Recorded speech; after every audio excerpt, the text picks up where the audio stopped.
gecesi, seher vakti ezan sesi, ne hoş Ramazan gecesi.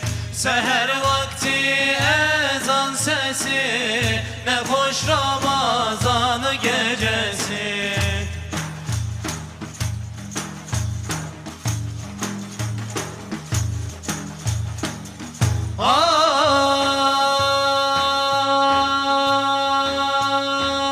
Teravih iki kılın, hecri çok zor bunu bilin. Gönlünüzden kiri silin, ne hoş Ramazan gecesi. Gönlünüzden kiri silin, ne hoş Ramazan gecesi. Camilerde ezan sesi, ne hoş Ramazan gecesi.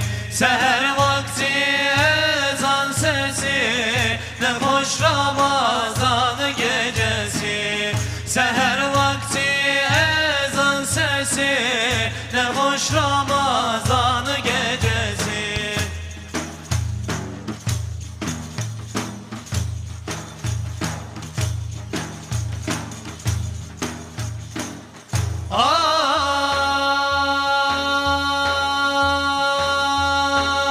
Kur'an indi hecesiyle, Arap dili lehcesiyle, şanlı Kadir gecesiyle, ne hoş Ramazan gecesi.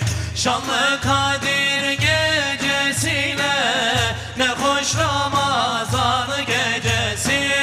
Camilerde ezan sesi, ne hoş Ramazan gecesi.